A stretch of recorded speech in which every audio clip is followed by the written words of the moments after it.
What if I told you the most powerful force shaping your life isn't fate, chance, or circumstance, but your assumption of how things will go? That it's not luck, not talent, not timing, but the quiet beliefs you carry into each moment, the ones you whisper to yourself when no one is listening, that bend your reality into form. Most people go through life waiting for a sign, waiting for proof, waiting for things to feel right before they move. But what they don't realize is that waiting is its own decision. A decision to hand the pen of your life to doubt, and doubt never writes masterpieces.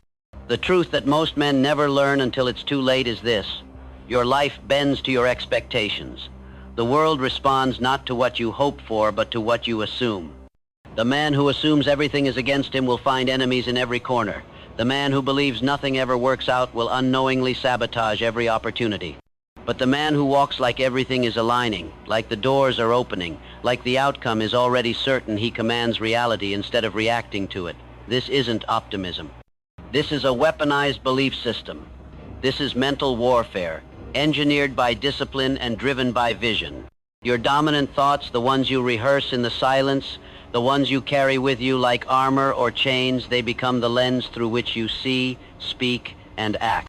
And in time, they become your world. You think you're describing your reality, but you're really projecting it. You're not a mirror, you're a transmitter. Every signal you send out in the form of belief is matched by the world around you, not because the universe is magical, but because your focus filters everything. That's why some people walk into a room and find opportunity, while others walk into the same room and find reasons to quit. It's not the room, it's the eyes they brought with them.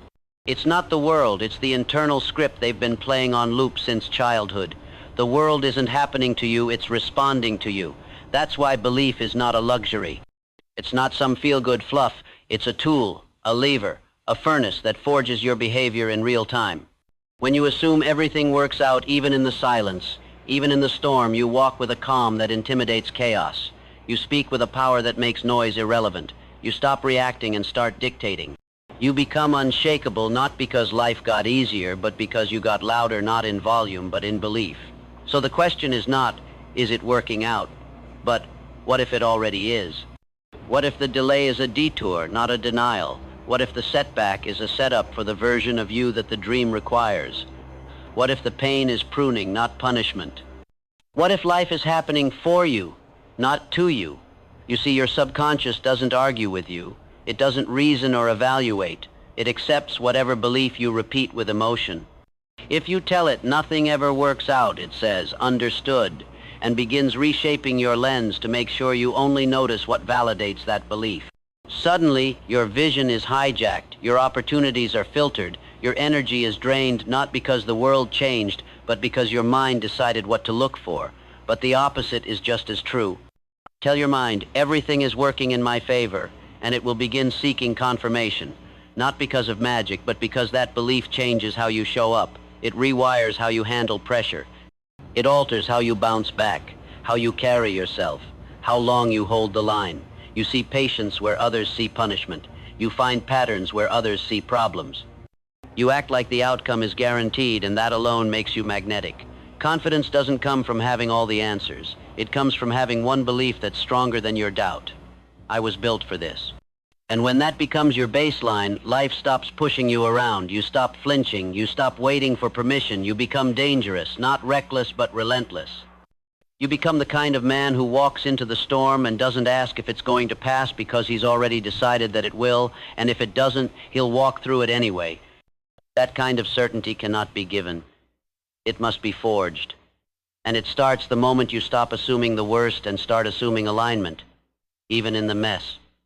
Especially in the mess. That is the shift. That is the mindset that changes everything, not just what you do, but how you do it.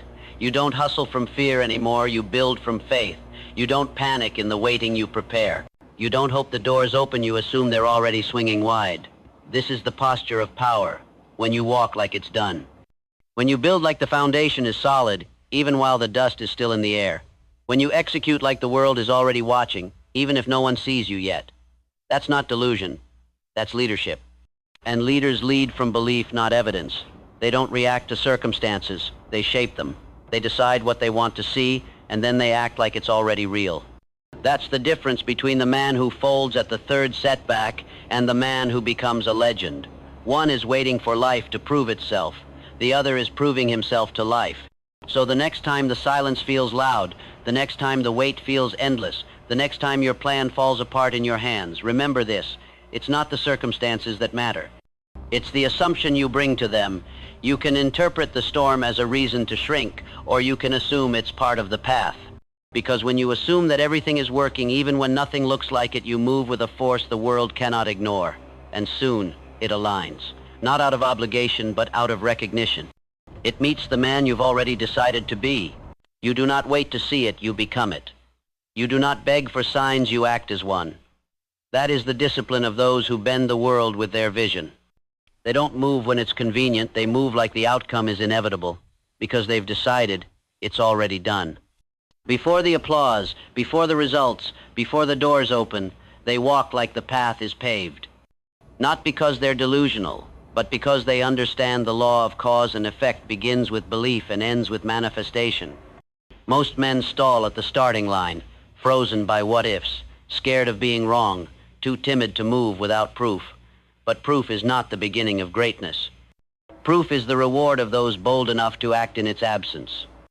If you keep waiting to feel ready, if you keep waiting for the evidence to show up before you commit, you'll still be in the same place next year, only older, more frustrated, and less convinced that your moment will ever come. But the man who changes everything is the man who acts like the door is already open. He walks through shadows like the light is just around the bend. He keeps building the house like the blueprint is divine. That mindset isn't fake it till you make it, behave like you belong. Because when you show up with the energy of certainty, the world responds. People notice. Resistance shifts. Doors creak open under the weight of your belief. You weren't invited? You act like you were expected? You weren't introduced? You speak like your name already carries weight. You don't ask for permission to start, you move like someone who never needed it. And when doubt whispers, "But what if it doesn't work?" you answer with action. You don't debate. You don't negotiate. You execute. Because that's what someone does when they've already decided the ending. That's what someone does when they've already seen it in their mind 1,000 times and are simply walking the steps to catch up. You think Henry Ford sat around explaining himself to skeptics? He didn't plead for understanding. He built. He moved. He assumed the world would eventually adjust to the vision he'd already constructed internally. And guess what? It did. He didn't wait to be believed in, the poured belief into the gaps of what wasn't yet real. And that belief had gravity. Thomas Edison didn't wait for a perfect prototype before claiming victory. 10,000 attempts didn't break him because each one was a step on the same road toward a reality he had already accepted. He carried the outcome in his mind long before it ever existed in the world. His job wasn't to wonder if it would work. His job was to move like it had already succeeded, and that is why it did. You don't become legendary by hedging bets. You don't build legacies by dipping your toe in the water. You build them by diving into certainty while everyone else waits on the shoreline of maybe. You get one shot at this life. One. So why not walk like the ending is in your favor? Why not speak like the deal is already signed? Why not rise every day like your presence is proof of progress? Because it is. Your posture preaches louder than your voice ever could. When you stand like you've already arrived, you make space for reality to catch up. People feel it. Energy shifts. That's not arrogance. That's alignment. That's confidence anchored in something deeper than circumstance. That's moving from identity, not insecurity. And let's be clear, this isn't about pretending. It's not about performance. It's about decision. It's about anchoring your identity in the future you're committed to creating and letting every move reflect that decision. So if you're still hesitating, still questioning, still trying to tiptoe your way into greatness, understand this. Hesitation has never built anything worth remembering. Doubt has never shaken the earth. Fear has never led a revolution. Only those who dare to walk as if the promise is already fulfilled get to taste the reality of that promise. Because they never wait for momentum, they generate it. They never ask for motivation, they bring their own. They don't chase validation, they radiate conviction. They don't need the world to believe in them, they believe in themselves so relentlessly that the world has no choice but to follow. You think the market cares about your nerves? You think opportunity respects your comfort zone? It doesn't. It answers to certainty. It bends to confidence. It follows the man who leads with posture, not permission. So act like you've already arrived. Speak like your words shape reality because they do. Decide like your decisions. Set the course of history because they will. You want change? Stop hoping. Start commanding. Start aligning. Start behaving like the man you say you want to become. Because that's how belief becomes identity. And identity, that's what makes transformation permanent. You don't rise because you suddenly feel worthy. You rise because you walk like you already are. You don't wait until things make sense. You act like they will. That's the game. That's the power. And that's what separates the many who quit from the few who win. They move from decision, not from circumstance. They speak from the outcome, not the obstacle. They walk with the fire of completion even while the foundation is still being poured. And if you're wondering where to begin, the answer is simple. Start acting like the man who's already done it. Because the faster you behave like it's real, the faster it becomes so. Not because the world owes you anything, but because you stopped waiting for proof and started becoming the proof. You want power? Then stop drifting. Stop waking up and rolling into the day like it's someone else's responsibility to tell you what it means. Stop scrolling for clarity, begging for signs, and chasing shortcuts that lead nowhere. Your life will never gain momentum until it is anchored to a mission that burns hotter than your distractions. Without purpose, you are a leaf in the wind moved by every shift, every trend, every opinion that passes through.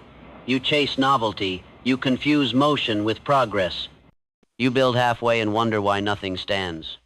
But when you make the decision, the final, soul-etched, fire-branded decision that you are here for a reason greater than your comfort, greater than your paycheck, greater than your ego, that's when the ground begins to move beneath your feet, because purpose creates gravity.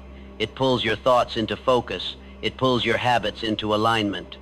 It pulls your entire being toward the version of yourself you were designed to become. This isn't about having a dream scribbled into your phone at midnight. This isn't about a vision board you don't believe in. This is about a sentence burned so deep into your bones that even when the lights go out, it still glows inside you. It guides you. It grounds you. It becomes your compass when the storms hit, and they will. But storms don't scare a man who knows why he's here. A man with definite purpose walks differently. He speaks differently. He doesn't flinch because his path is already decided.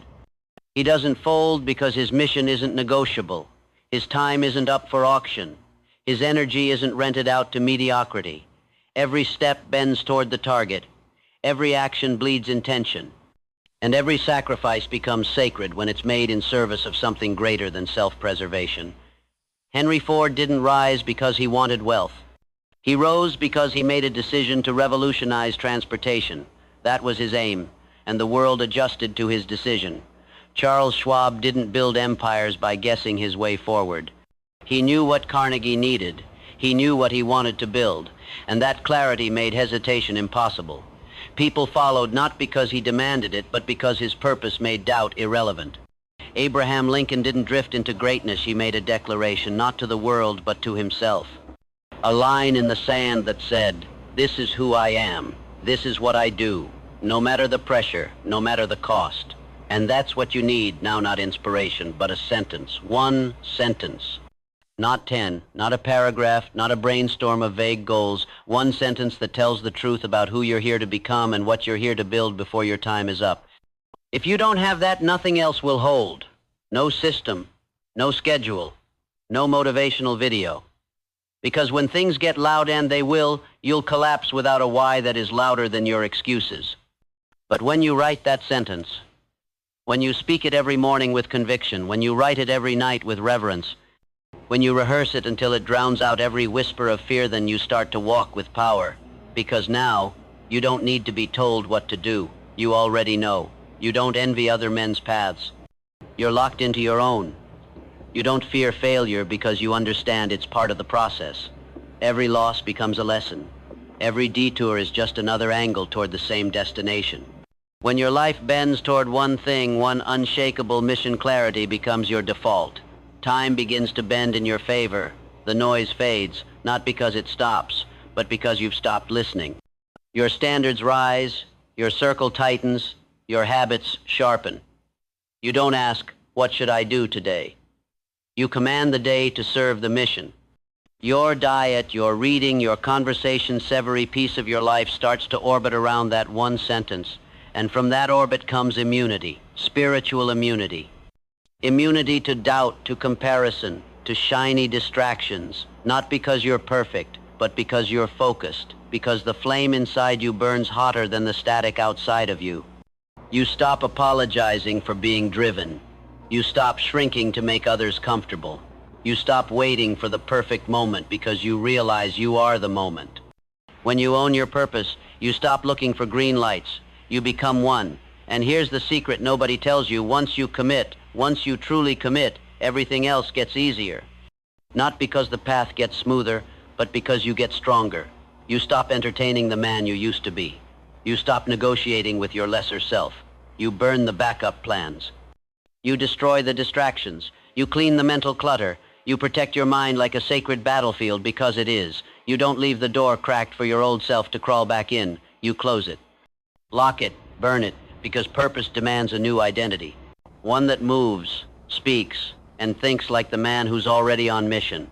So ask yourself now, who must you become to fulfill your sentence? What must you give? What must you sacrifice? What must you build, even if no one claps, even if no one sees it, even if no one ever fully understands? Because that's the price, and that's the point. Greatness is never owed. It's rented daily. And your rent is paid through discipline, through direction, through decisions that make no sense to the undisciplined mind. You are not here to wander. You are not here to dabble. You are not here to drift. You are here to build. You are here to become. You are here to make that one sentence real, so real that even your silence speaks it. So write it. Live it. Let every breath bend toward it. And if anyone asks what you're doing with your life, you look them in the eyes, steady and calm, and say, I'm executing my purpose. Not someday, not maybe. Now. Because a man with purpose doesn't predict the future. He shapes it. If purpose is the compass, then faith is the engine. But don't confuse faith with hope. Don't mistake it for some fluffy emotion you summon on good days. Faith is not what you feel, it's what you forge.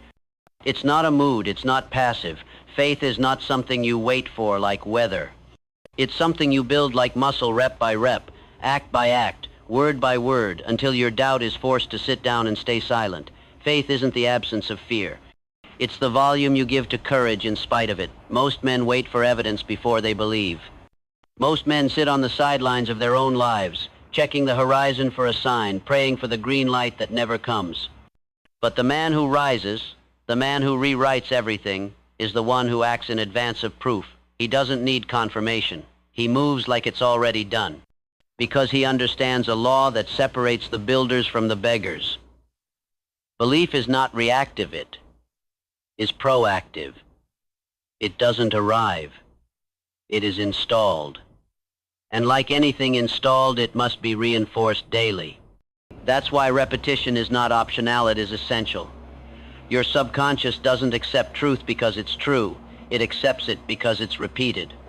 So if all you repeat are doubts, if all you rehearse are fears, if all you imagine are worst-case scenarios, then your life becomes a reflection of the poison you've been whispering to yourself. That's not destiny. That's programming. And the only way to override it is to feed your mind a stronger loopone that says, I am not afraid. I move without hesitation. I am focused. I am certain.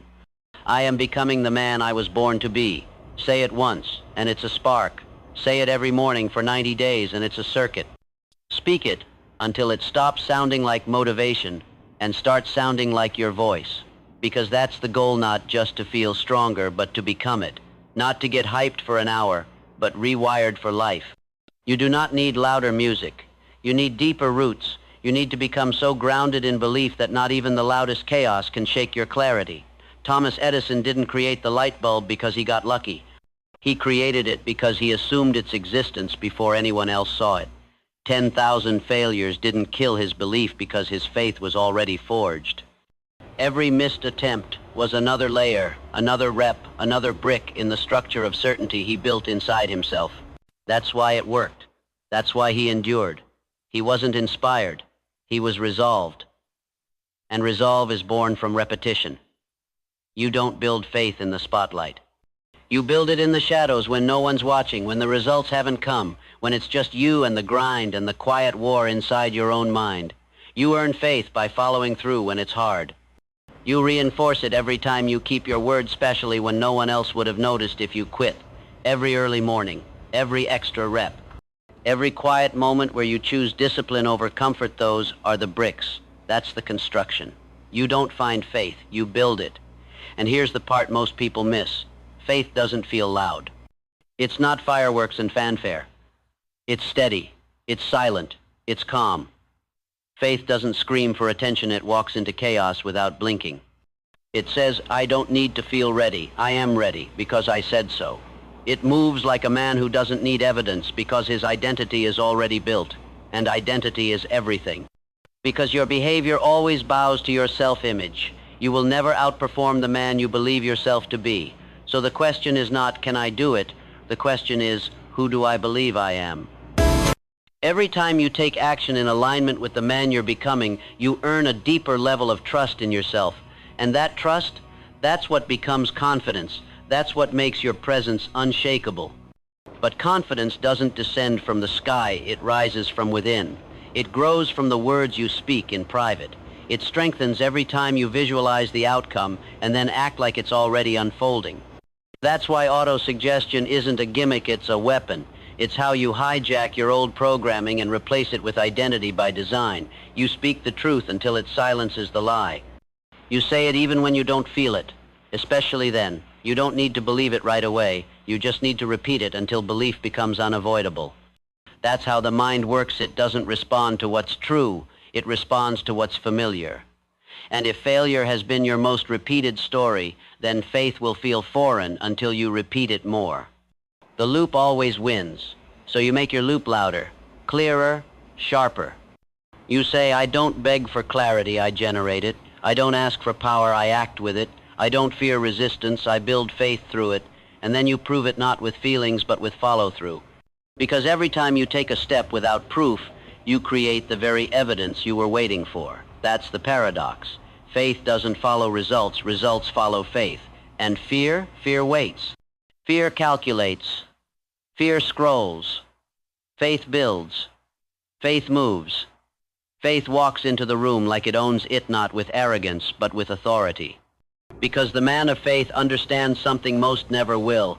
You don't get to keep waiting and expect to win. You must decide. You must act. You must rehearse belief until it becomes reflex. And once it does, your life begins to respond to your commands instead of your confusion. So write the words, speak the script, install the identity. You are not soft, you are not lost. You are not late, you are simply under construction. And the foundation being laid right now, the quiet reps, the whispered affirmations, the private victories, that's the material faith is made from. So build it. Don't wait for it, don't hope for it, build it like your life depends on it, because it does. You cannot become the man you were meant to be while keeping the door open to the man you used to be. Transformation demands finality, not convenience, not comfort, finality. You can't straddle two identities and expect elevation. The old you, the one who hesitates, who justifies, who compromises when it gets hard, he cannot survive this journey. One of you has to die. And if you're serious about becoming unrecognizable in the best way possible, then you must set fire to the safety nets. You must remove the exit signs. You must kill the quiet excuses that whisper, if this doesn't work, I can always go back. No, you can't. Not anymore. Not if you want to rise. Not if you want to finally claim the kind of life that makes people ask, what changed? Because real change isn't found in a morning routine or a playlist of motivational quotes. Real change is found in a moment. One sacred, terrifying, irreversible moment where you decide that retreat is no longer an option. You burn the bridge, and in doing so, you remove the last place your old self had to hide. That is the price of greatness, not more goals, not better intentions, but elimination of the familiar. You cannot lead a revolution while holding hands with your comfort zone. You cannot command your future while still negotiating with your past. Every inch of progress will ask you to bury another piece of the man you used to be. And if you're not willing to part with him, don't expect to meet the version of you waiting on the other side of discipline. You see, the bridge between who you are and who you're becoming is not crossed with ease. It's crossed with fire, with a decision so sharp, so absolute, that even your temptations stop speaking your language. Charles Schwab didn't become the president of Carnegie Steel by playing it safe. He wasn't the most brilliant technician in the room. He was the most decided. He walked into rooms like he'd already earned the respect of history, not because of arrogance, but because he moved like the man he intended to become. And that energy, that posture, that unshakable decisiveness, that's what shifted the atmosphere. That's what made him unforgettable. You don't need to be the smartest man. You need to be the most committed one. Because commitment is louder than talent. It echoes longer than credentials. And it scares people who've built their lives on maybe. When you walk into the room with decision burning behind your eyes, people feel it. They feel the weight of someone who is no longer available for average. That's what you must become. Not someone who tries or hopes or wishes, but someone who decides so violently that the past self is stunned into silence. No more backtracking. No more explaining your ambition to people who never built anything. No more seeking validation from voices that wouldn't recognize greatness if it shook their hand. Burn the bridge. Kill the plan B. Eliminate the mental staircases back to comfort. Because here's the truth most men run from. As long as the escape route exists, you will use it. When pressure rises, you will crawl back. When the resistance hits, you will rationalize. But when you remove the option to quit, when the fire behind you is hotter than the fear ahead of you, something ancient is activated inside you. You begin to move like a man who has no choice but forward. And forward is where transformation lives. Henry Ford didn't build the assembly line while checking the temperature of public opinion. He didn't ask permission. He didn't beg to be understood. He bet everything on the vision, and he moved like a man who'd already seen the future. People laughed, he didn't. Because when you've burned the bridge, laughter can't reach you. Doubt has no power over someone who is too busy executing. That's the energy you need. That's the force you summon when the stakes are real and the backup plan is dead. When you live like this is the only shot, because it is. There's no pause button on life, no dress rehearsal, no second draft. The clock is running, and your focus? It's been flirting with discipline long enough. It's time to commit, to marry the mission. To stand in front of the mirror and declare, I'm no longer entertaining the version of me that hesitates. Say it out loud. Say it until your nervous system believes it, because your mind is listening. Your actions are watching. And if you keep saying one thing and doing another, your self-trust dies. But when your word becomes law, when you say it and then live it, your entire identity changes. That's where the edge is formed. That's where self-respect grows. When you no longer need motivation to move, when you no longer need to feel like it to execute, you move because you said you would. Because the bridge is gone. Because the only direction is forward. You understand? The old version of you, the one that caved under pressure, the one that needed applause to keep going, the one that lived for comfort and ran from challenge. He is not invited into your future. Let him go. Kill the habits that kept him alive. Delete the contacts that drain your focus. Clean your space of the souvenirs from that soft identity. The clothes, the clutter, the old playlists, the apps, the subscriptions, the distractions. Eliminate anything that reinforces who you used to be. Because every inch of your environment is either feeding your future or fueling your fallback.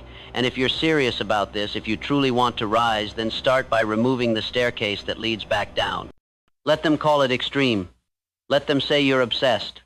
Let them mock the fire in your eyes. Because you won't hear them. You'll be too busy becoming the man you promised yourself you'd be. You'll be too focused on the mission to entertain whispers from the past. So draw the line. Burn the bridge. Move like a man with nothing left to protect except the future he already owns in his mind. Because once the bridge is gone and the fire rises behind you, there's only one direction left, forward. And forward is where greatness begins. No man rises alone. And if you believe you can walk this road to greatness in isolation, let me offer you the truth. Solitude may forge discipline, but alignment accelerates destiny. The fastest path to becoming the man you were designed to be is to surround yourself with others who are already living like it's done. Not because you need cheerleaders, but because you need standards that refuse to let you shrink. You become like the minds you consistently align with. Your thoughts are shaped by your circle. Your energy is influenced by your environment. Your identity is forged in the company you keep. If you're the sharpest one in the room, it's time to change rooms. If the voices around you speak in doubt, delay, distraction, excuses, it is not loyalty to stay, it is self-sabotage. One weak mind in your atmosphere can drain the fire you've been building brick by brick. One lazy voice can dilute the standards you've bled to uphold. That's why the mastermind isn't just a concept, it is the law of elevation. And it starts not with convenience, but with choice. You choose who sharpens you, you choose who holds you accountable, you choose whose words you allow to echo in your mind when your own resolve is under siege.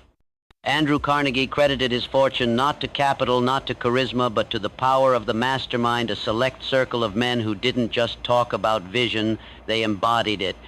They didn't always agree, but they aligned. They didn't always praise, but they always challenged. That's the difference.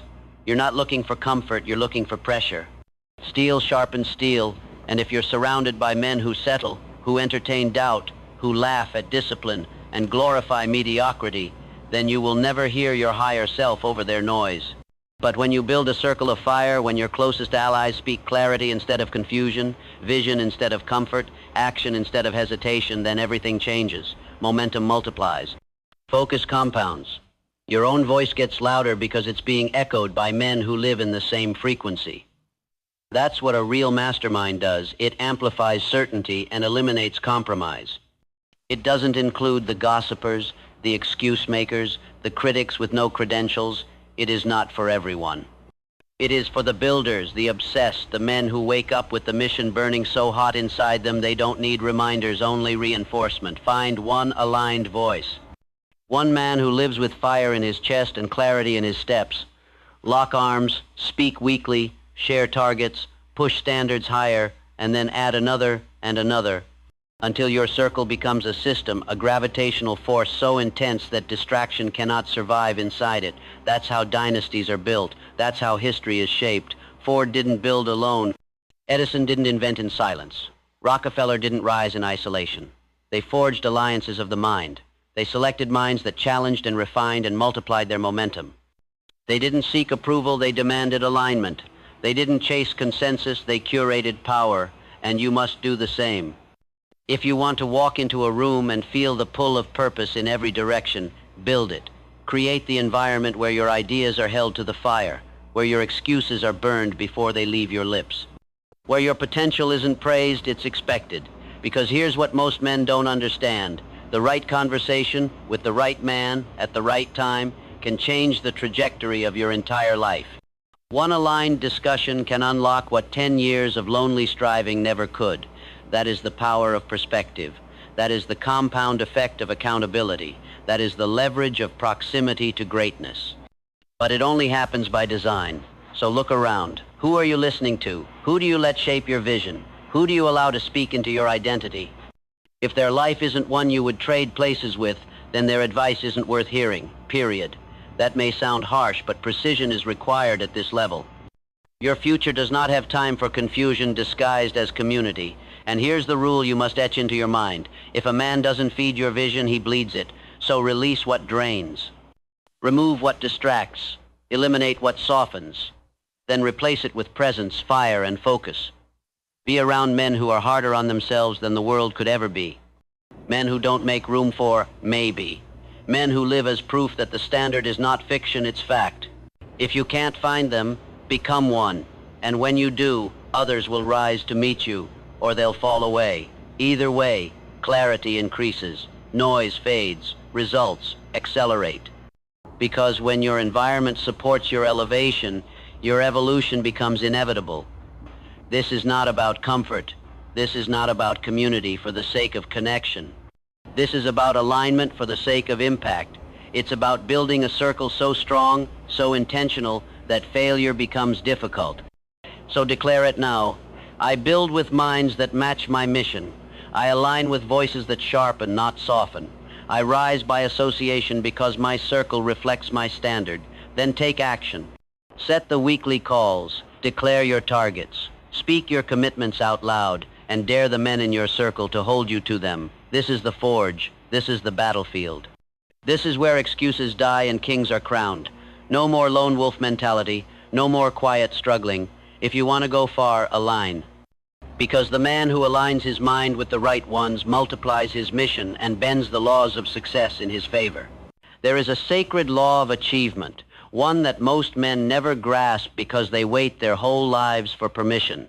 They wait for signs, they wait for results. They wait for applause, support, certainty, guarantees, but belief, real mountain-moving, legacy-carving belief doesn't wait for evidence, it creates it. The man who changes his life, who alters the shape of his reality, is the one who believes before the world does, while it's still invisible, while everyone else laughs, while even his own mind whispers, "Are you sure?" And that is the test. Can you walk like it's done when nothing is showing? Can you speak like it's guaranteed when everything looks like failure? Can you act with power when doubt is the only companion in the room? That's the separation. That's the division line between the few who build and the many who beg. The world doesn't respond to potential. It responds to certainty.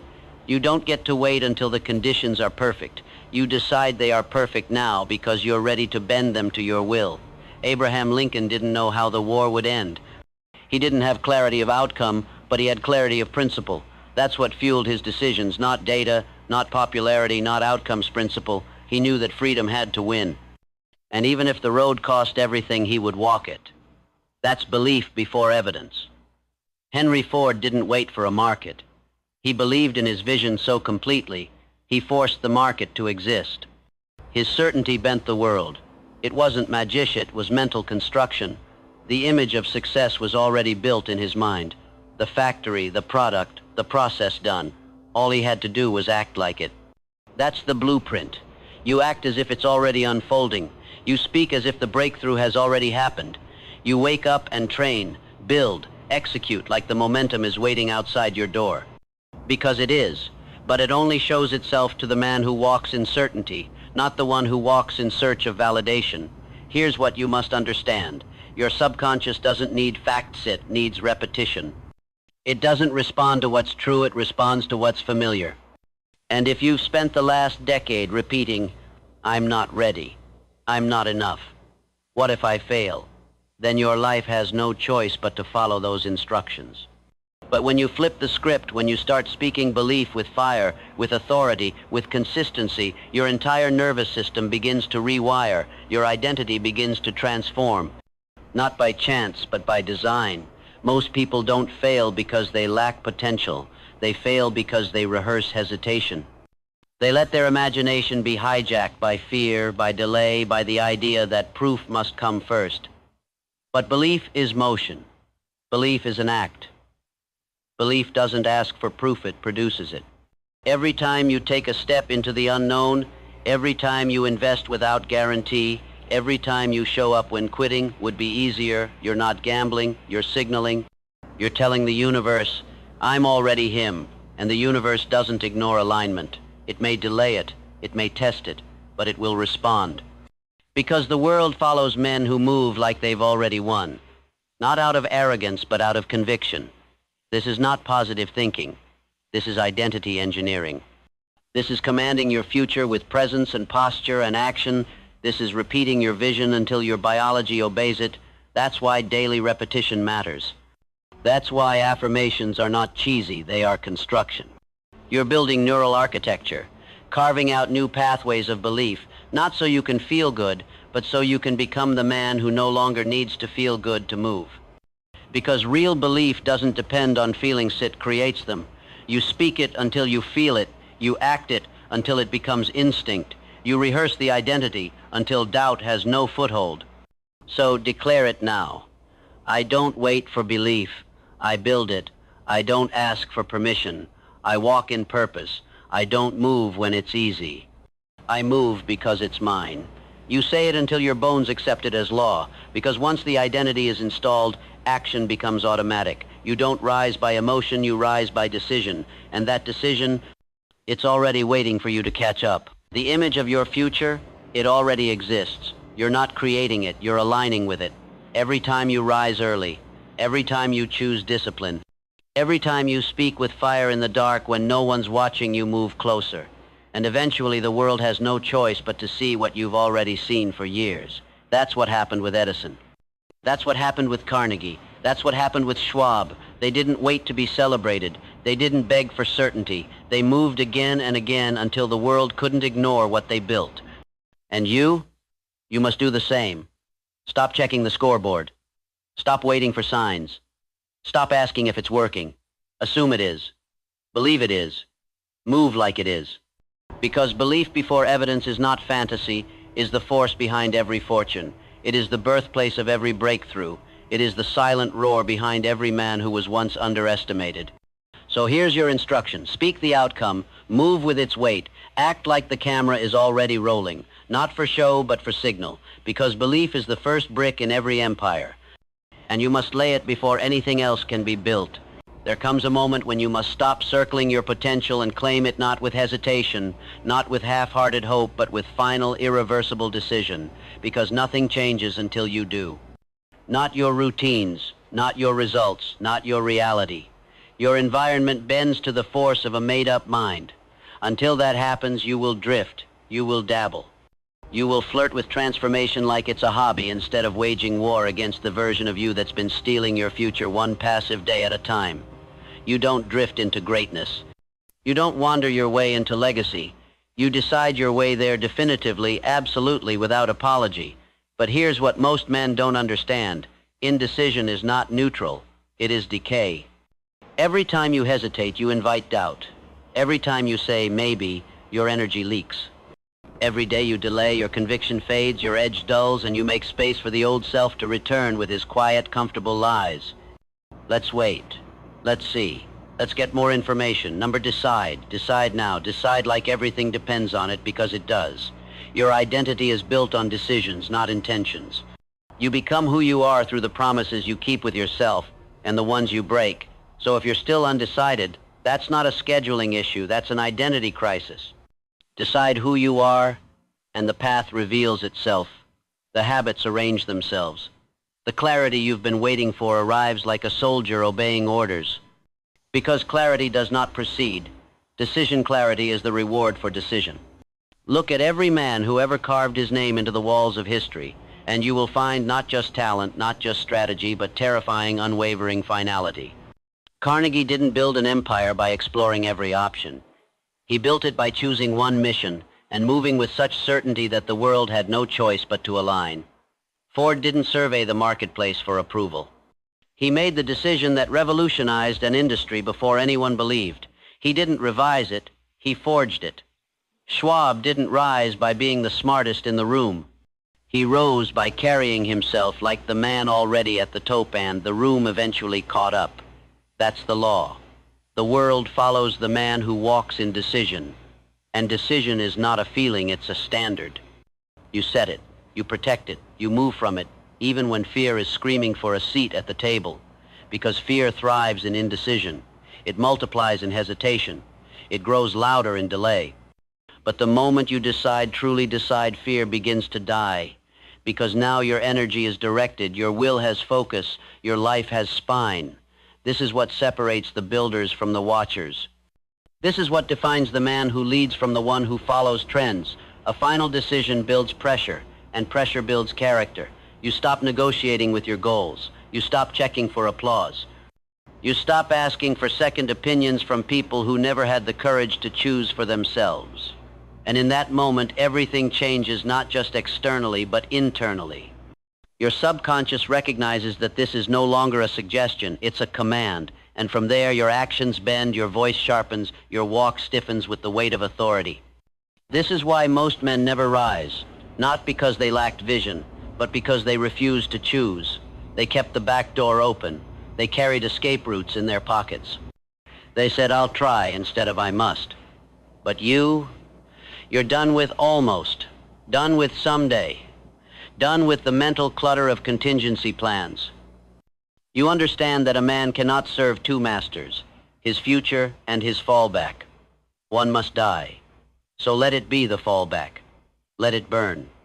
Eliminate the backup plan, and you'll see what kind of fire lives inside you. Because when the bridge is gone and retreat is no longer possible, all that's left is execution. You don't ask, what if I fail? You say, what must I become to win? That question alone shifts your entire posture. You stop playing defense against doubt. You start playing offense with destiny. That's the mindset required at this level. You move from principle, not emotion. You don't need to feel ready. You decided you're ready. You don't need to feel confident. You move until confidence is your shadow. This is the evolution, the death of the drifter, the rise of the builder. And here's the deeper truth. Every time you delay a decision, you're choosing to remain the same. Every hour of indecision is a vote for your old life. But when you decide fully, fiercely, finally you cast your first vote for the future you were designed to build. And once the vote is cast, you don't reopen the ballot. You don't reconsider based on difficulty. You don't renegotiate based on temporary discomfort. You move and everything around you begins to move too. Time stretches, resources emerge, people show up. Not because the world changed, but because you did. Your decision becomes gravity. It attracts, it aligns, it compels. That's what it means to decide with finality. No wavering, no explanation. No revisiting the fork in the road. You picked your path and now you run it until the ground breaks beneath your feet.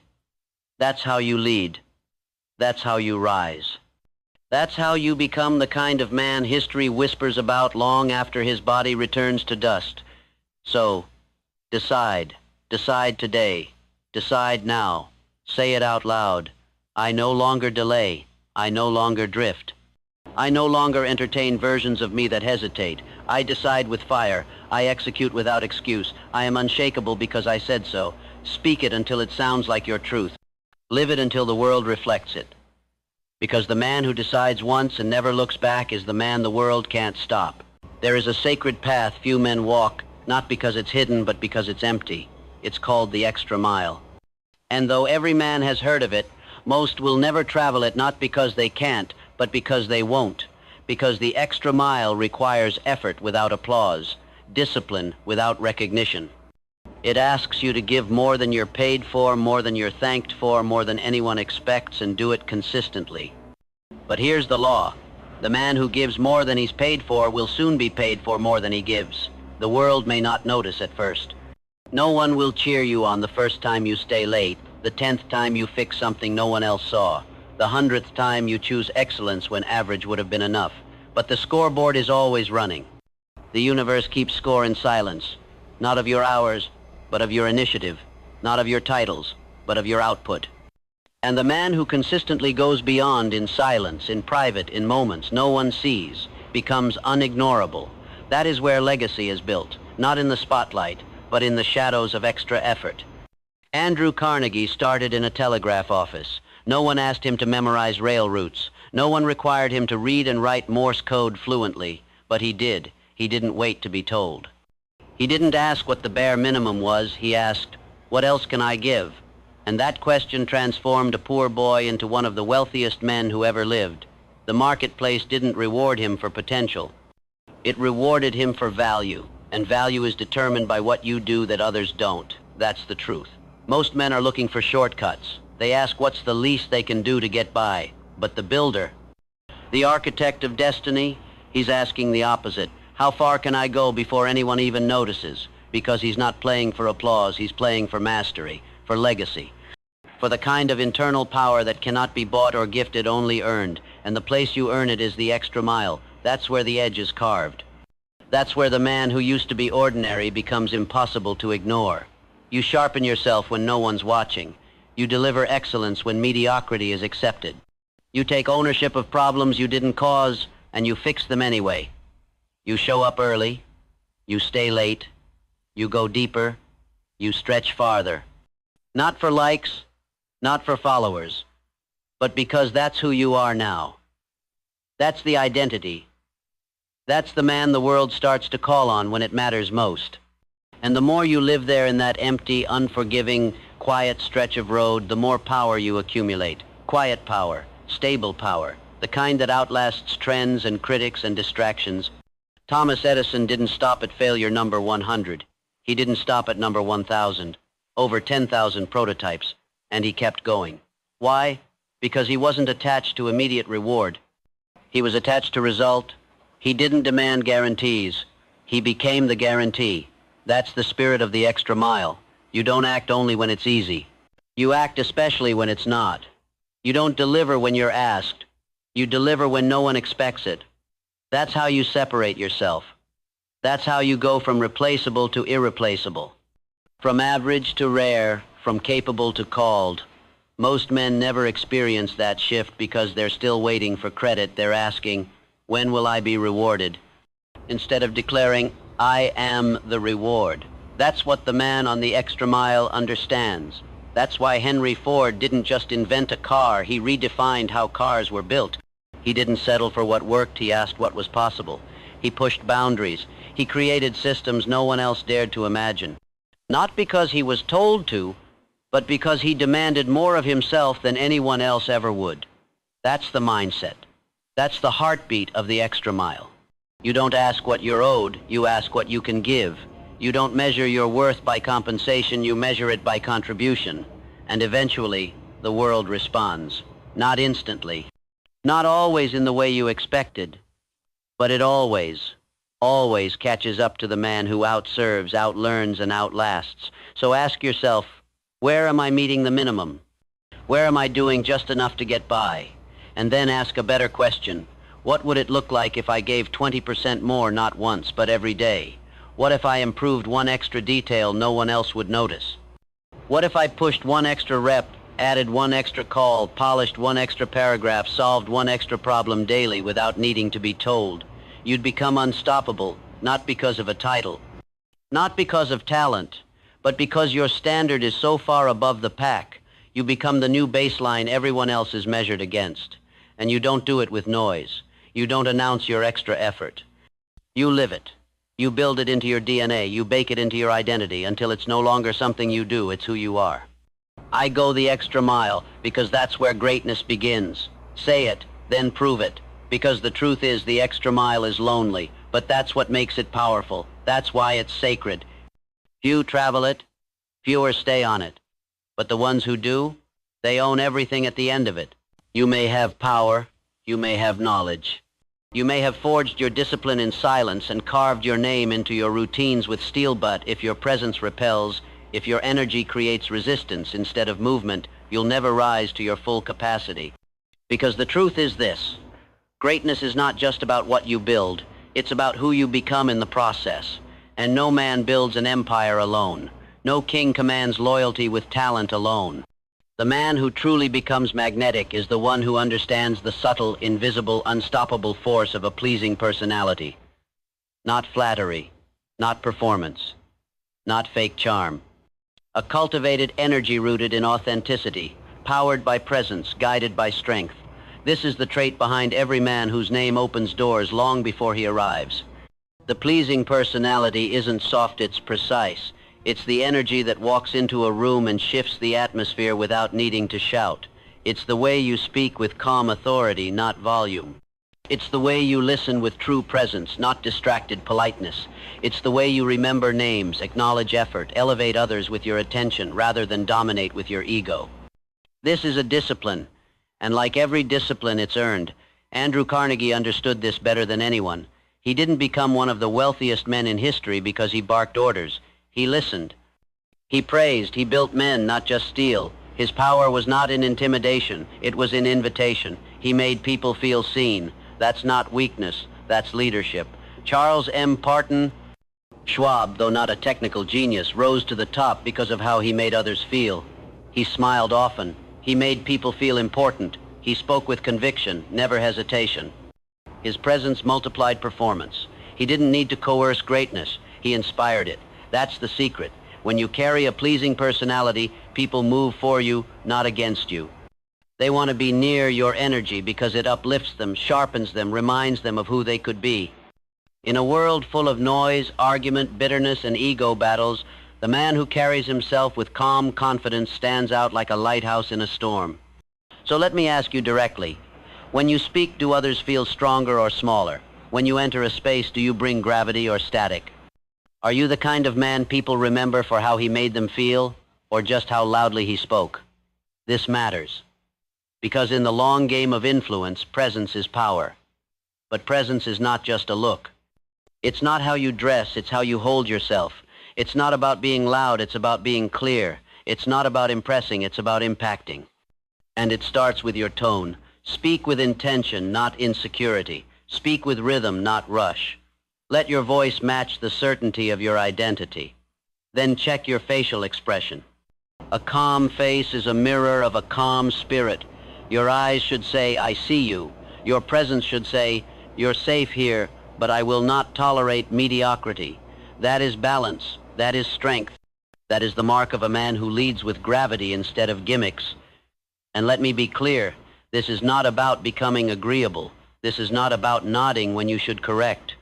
This is not about silence when truth must be spoken.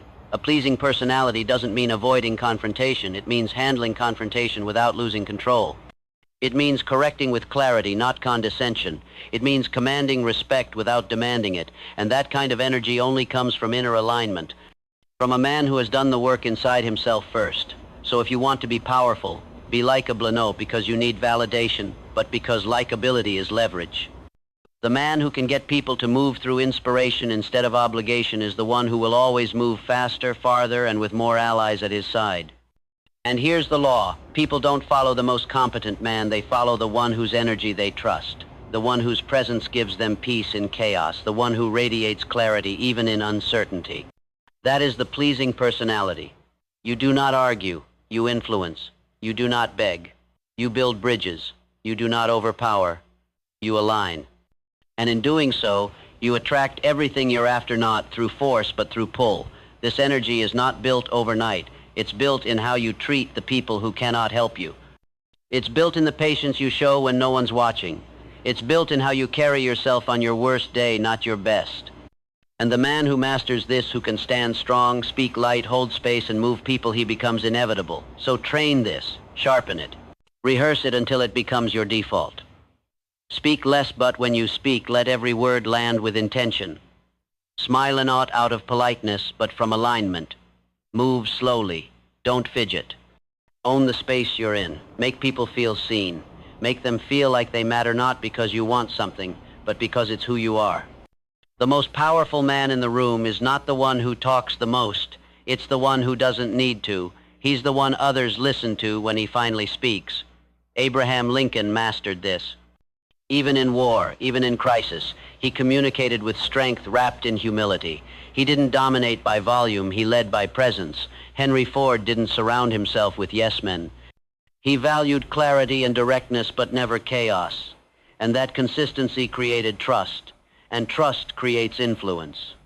So say this to yourself and write it into your identity. My presence is calm, powerful, and persuasive. I do not argue, I influence. I make others feel seen, heard, and understood. Say it again, and then live it. Because the man who cultivates a pleasing personality doesn't just win followers. He wins loyalty. He doesn't just build businesses. He builds movements. And the world will always follow the man whose presence makes them want to rise, not because he demands it, but because his very existence proves that it's possible. You don't become unstoppable because you're lucky. You don't become powerful because you watched the right video once or felt inspired on a Sunday morning. You become a force of nature because you repeat the truth until it becomes your default, your baseline, your identity. Repetition is not motivational. Fluff it is the operating system of your subconscious mind. It is the language of transformation. And most men never master it, not because they can't, but because they're too casual with what they rehearse. They repeat weakness. They rehearse doubt. They replay the voice of hesitation until it becomes the voice of self. And they wonder why success never lands, why discipline feels temporary, why confidence slips through their fingers. But the man who understands the power of repetition, true repetition, emotional, deliberate, daily repetition, that man becomes unshakable. Because every time you speak power aloud, every time you declare who you are becoming, every time you flood your nervous system with identity-driven language, you're not just saying words, you're cutting grooves into your subconscious. You're programming yourself line by line with a new operating system, and the strongest loop always wins. So ask yourself, what loop are you running on repeat? I'm not ready. I hope it works. Maybe one day. Or are you running the loop that says, I am ready. I act without hesitation. Everything is working in my favor. I move like it's already done. That loop becomes law. That inner script becomes architecture, because the mind does not respond to truth, it responds to familiarity. You don't need facts, you need frequency. That's why belief isn't something you wait for, it's something you install. Through deliberate repetition, you don't say it once, you don't journal it when you're in the mood, you speak it every morning. You declare it every night, you repeat it until your body believes it without resistance. Because the only way to replace an old identity is to starve it of attention and overwhelm it with truth. That's how transformation works, not in dramatic moments, but in micro-choices repeated endlessly. That's how a man who used to be a drifter becomes a general. That's how a man who used to scroll in silence becomes a speaker of fire, not because he changed overnight, but because he trained his voice to override his fear. And let me tell you something most men never hear. You can rewire everything. Your confidence, your instincts, your discipline, your relationship with pressure.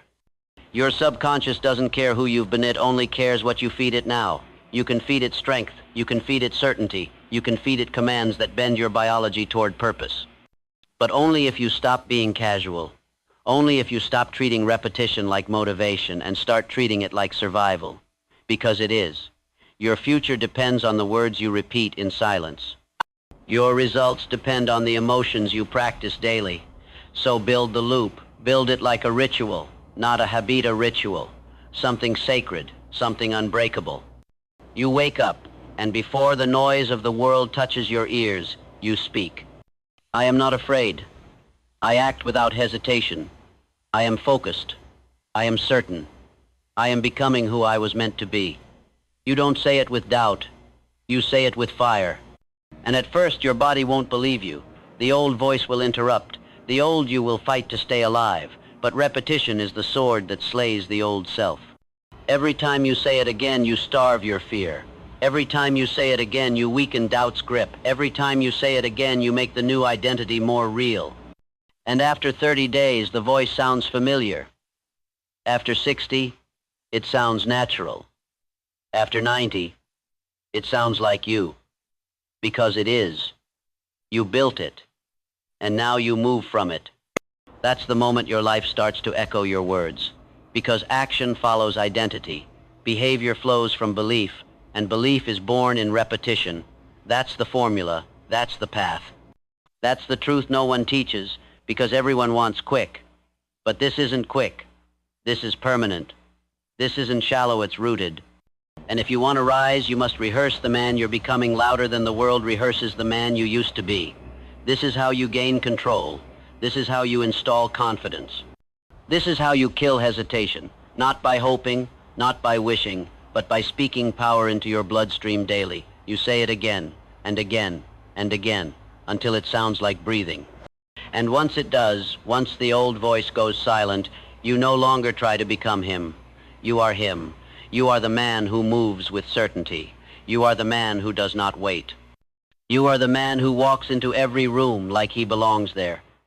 Because he does. Because he trained for this. Because his identity was not left to chance, it was forged, line by line, sentence by sentence, in the furnace of repetition. So make this vow. From this day forward, I repeat only what strengthens me. I rehearse only what elevates me. I speak only what aligns with the man I've already decided to become, and then live it. Not once, not twice, but daily. Because if you do, everything else will follow. Your focus, your habits, your energy, your impact. It will all bend toward the identity you install. You don't need more motivation, you need more repetition. You don't need to feel ready, you need to train readiness into your bones. That is the truth, that is the law. And from this moment forward, you obey it. Because the world will never rise to meet your potential, but it will rise to match your certainty. And certainty is born in the repetition of truth, declared with conviction, lived without exception.